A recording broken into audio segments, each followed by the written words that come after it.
Dans cet épisode, je vous partage un extrait d'une entrevue que j'ai réalisée cette année avec une journaliste sur le sujet du découpage.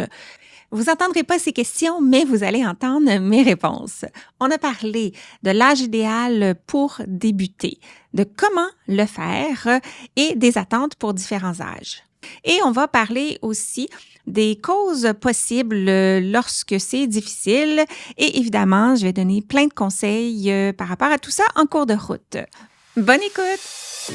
Et juste au cas où ceci est ton premier épisode, Bouger pour grandir est conçu pour stimuler les réflexions et répondre aux questions des professionnels de la santé, de l'éducation et bien sûr des parents qui accompagnent les enfants dans leur développement moteur, mais pas que. Et moi, je m'appelle Josiane Caron-Santa, je suis ergothérapeute québécoise, canadienne, formatrice internationale dans le domaine du développement de l'enfant, autrice du livre Bouger pour grandir, le petit cousin du podcast et surtout passionnée de faire connaître la facette pédiatrique de mon métier, l'ergothérapie. Sans plus tarder, poursuivons avec l'épisode d'aujourd'hui. Le début du découpage chez les tout-petits peut consister tout simplement de découper devant eux. Et ça, c'est une première phase pour stimuler l'intérêt. Quand il a 2 ans, le parent peut découper la collation devant l'enfant. Il lui dit « Regarde, je découpe ta collation, coupe. » Puis, au fil des mois, à un moment donné, l'enfant va tirer la main, il va faire « Ben moi. » Et à ce moment-là, on lui donne des ciseaux de plastique, on l'aide à installer ses 2 mains. Au début, juste d'apprivoiser l'ouverture-fermeture, de commencer à coordonner les 2 mains dans une tâche qui est similaire des 2 côtés, ben c'est ça, on tient le fromage et l'enfant tient ses ciseaux à 2 mains et commence à faire coupe. Et ce sont des activités qui sont adéquates, qui sont stimulantes dès 2 ans et demi. Et si l'enfant, peu importe son âge, n'est pas intéressé, ben il faut gagner d'abord son intérêt avant même de penser à l'aider à perfectionner ses capacités. Donc, ça peut être aussi simple que si l'enfant aime le fromage, revenir à la nourriture, c'est souvent gagnant. Donc, servir des morceaux de fromage avec des ciseaux, puis les découper des spaghettis, découper des morceaux de pommes, peu importe là, ce que l'enfant aime. Mais dans le fond, trouver quelque chose qui va attirer l'enfant, qui va lui donner du plaisir et qui a un renforçateur d'associer, comme manger la collation, ou faire des confitis, par exemple. Juste découper des petits bouts de papier, c'est simple.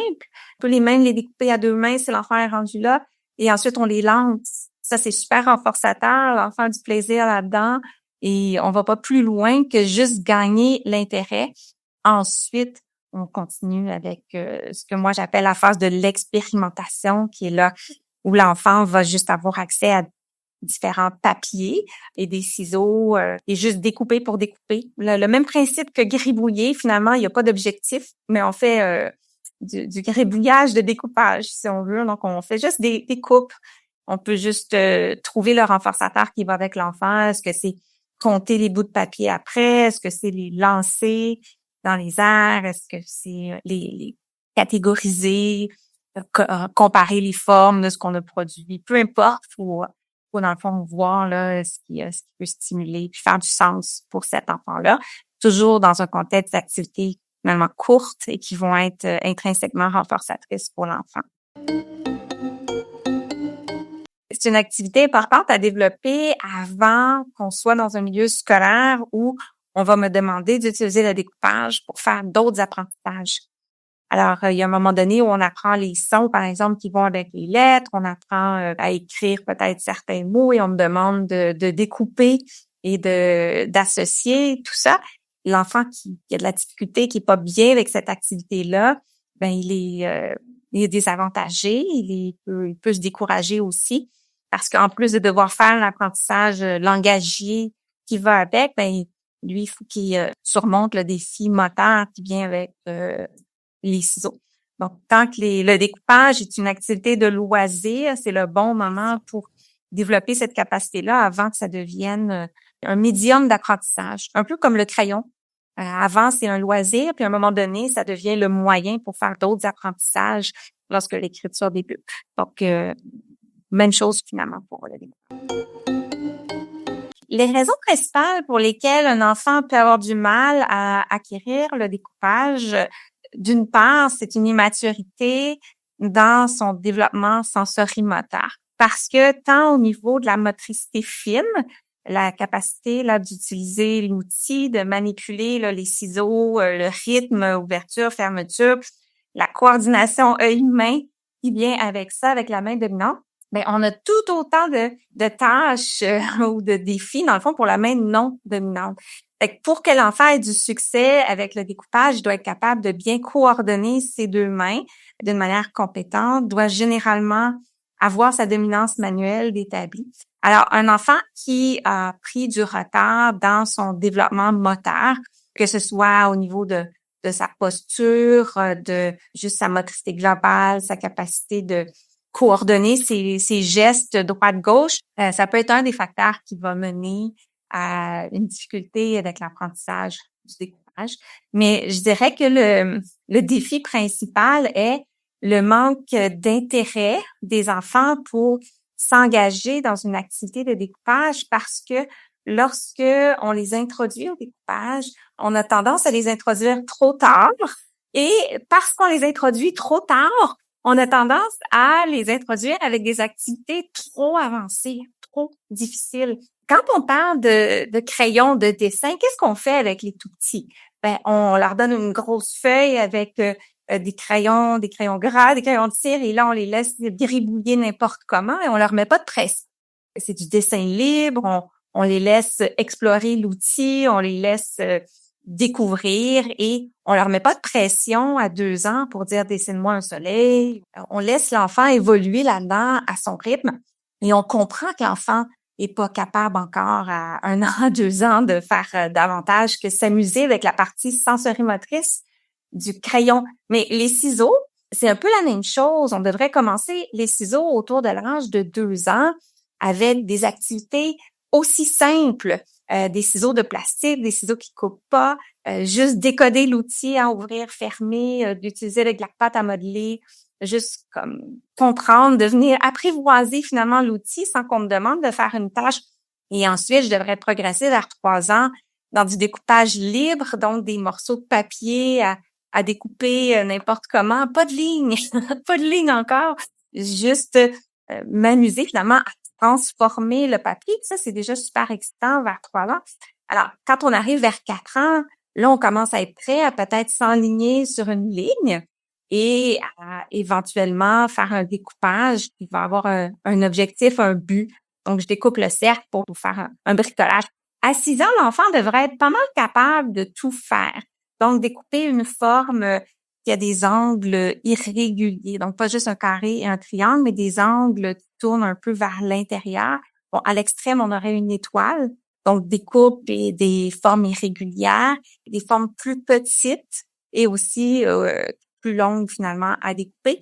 À 6 ans, l'enfant est capable d'utiliser des stratégies qui vont faciliter finalement son découpage, comme il sait où positionner le papier dans les lames, ne pas le mettre nécessairement tout le temps au bout. Parfois, il faut garder dans le fond. Parfois, il faut ne pas fermer les ciseaux complètement. Par exemple, quand on découpe un cercle, alors il a appris des stratégies, il a appris à manipuler le papier avec sa main non dominante.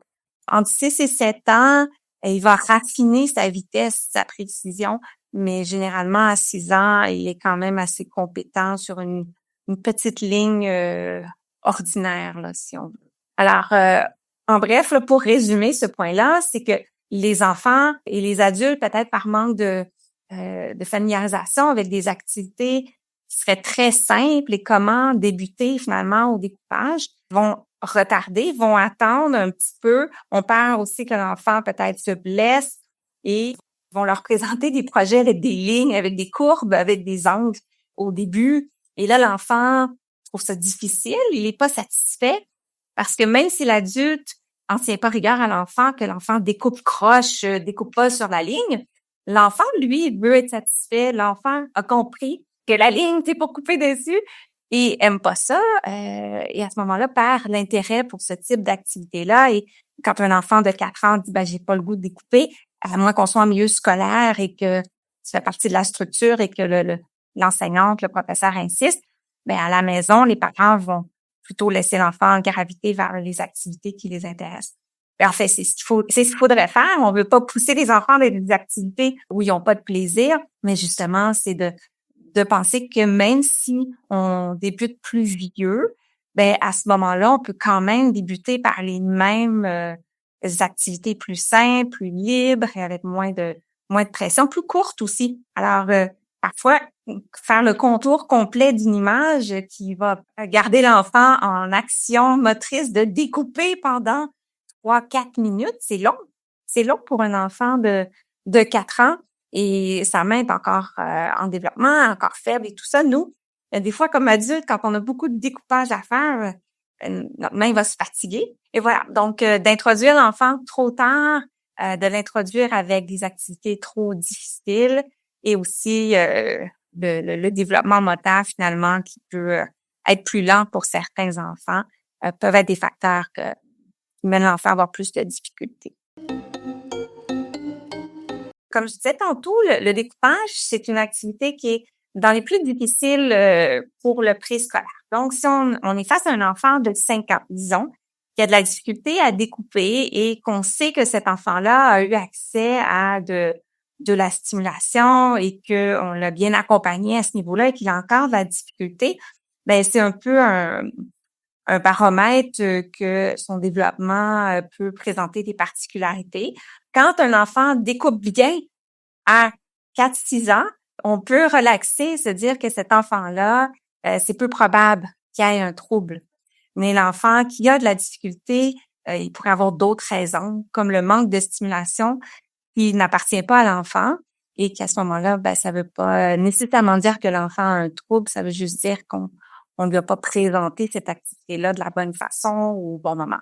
Ou avec les bons outils aussi, parce que c'est très, très, très, très important que l'enfant gaucher ait accès à des ciseaux de gaucher.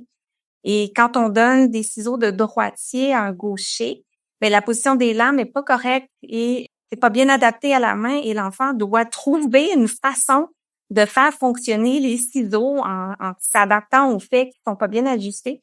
Et juste ça, c'est suffisant pour décourager un jeune gaucher. Et c'est très, très fréquent parce que vers 3 ans, quand plusieurs enfants vont commencer à s'intéresser au découpage, on ne sait pas nécessairement encore quelle dominance manuelle ils ont. Et c'est pas non plus inquiétant qu'un enfant change encore de main à 3 ans. Puis, à ce moment-là, on pense peut-être pas à avoir des ciseaux de gaucher et de droitier quand l'enfant change de main, où on va magasiner et on tombe sur des ciseaux ambidextres qui sont en fait des ciseaux de droitier. Ils sont confortables pour une main gauche ou une main droite, mais c'est quand même une position de lame de droitier qui fait qu'en donnant des ciseaux ambidextres, on a une fausse impression que l'enfant va être bien outillé dans son outil pour découper, mais c'est pas le cas. Donc, ça aussi, c'est un autre facteur.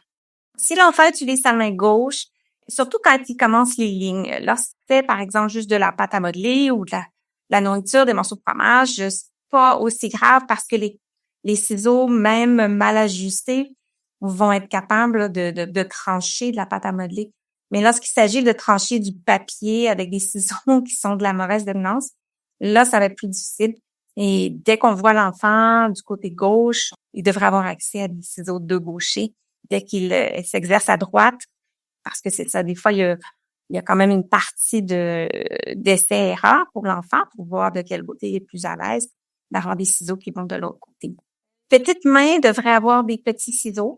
C'est pas nécessairement facile à trouver parce que parfois les ciseaux sont courts, sont ronds, sont sécuritaires, paraissent bien, mais les anneaux sont trop grands. Et ce qui fait la stabilité de l'outil dans la main, c'est le fait que les doigts peuvent bien finalement se coincer dans l'outil pour que l'outil soit stable sur la main. Il découpe. Et là, si c'est trop grand, ben les doigts peuvent aller jusqu'au fond des anneaux et on a moins de dextérité, là, moins de contrôle de l'outil. Donc, on veut user des ciseaux le plus court possible pour les tout petits. Et des ciseaux avec des lames de métal à partir du moment où l'enfant découpe du papier et sur des lignes. Mais avant ça, on peut aller avec des ciseaux de plastique quand on débute puis qu'on découpe avec des objets. Parce que les ciseaux de plastique ont tendance à glisser et demandent un adulte va mieux opérer des ciseaux de plastique, les ciseaux sécuritaires là, qui coupent pas les cheveux, qui coupent pas rien d'autre.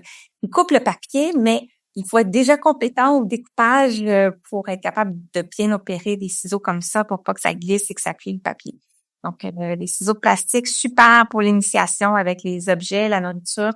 Mais dès qu'on veut aller sur le papier puis que l'enfant commence à souhaiter de la précision, on est mieux d'aller avec des ciseaux avec des lames, avec supervision toujours.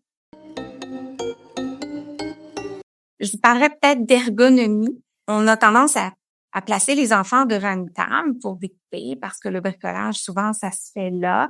Mais si on a une table qui est trop haute, ça force l'enfant, dans le fond, à placer ses bras. Je ne sais pas si vous imaginez sur le côté avec les bras dans les airs parce qu'il n'est pas capable de descendre ses coudes près de son corps parce que la table est trop haute. Et à ce moment-là, ça diminue sa capacité là, de dissocier dans ses bras, dans ses poignets et tout ça, et ça complique un petit peu son confort, sa capacité d'apprendre puis de progresser. Alors, c'est d'avoir une table à la bonne hauteur ou quand on débute avec supervision, on peut aussi travailler par terre, soit assis devant une petite table plus basse ou bien juste par-dessus nous. Donc, pas être à table finalement, juste pour que les bras aient de la liberté pour bouger si on n'est pas capable d'avoir un bon positionnement finalement. Je conseillerais aux parents de s'éduquer un peu sur le découpage avant de consulter, à moins qu'ils soient préoccupés de plusieurs aspects du développement de l'enfant et qu'on est face à peut-être un retard là, qui est plus global et on sait que l'enfant peut-être une cause derrière ces difficultés. À ce moment-là, on va consulter tout. Mais lorsqu'il s'agit juste de découpage, mais ça vaut la peine de lire un peu les articles sur le web. Moi, j'ai beaucoup de textes là sur mon blog, par exemple mon livre aussi. Et l'idée est de savoir comment introduire le découpage, comment récupérer l'intérêt qui est pas là, qui a peut-être été là brièvement mais perdu de par la première expérience que l'enfant a eue. Alors voilà pour ce petit medley de sujets entourant les débuts et les difficultés au découpage. Gracieuseté de mon entrevue avec Clémentine Delinière qui a mené à la publication d'un article au printemps 2024 dans le magazine Parents. Bye! Merci d'avoir écouté et à bientôt pour notre prochain épisode. Et d'ici là, vous pouvez me retrouver quotidiennement sur les réseaux sociaux, consulter mon blog et profiter de mes ressources gratuites en joignant ma communauté au josiannecaronsanta.com/guide. Le podcast Bouger pour grandir est une production de l'Académie de formation JCSI, des formations en ligne sur le développement et fonctionnement de l'enfant, de la perspective de l'ergothérapie. C'est tout pour cet épisode et sur ce, je vous dis à très très bientôt pour continuer à parler d'ergo. Bye!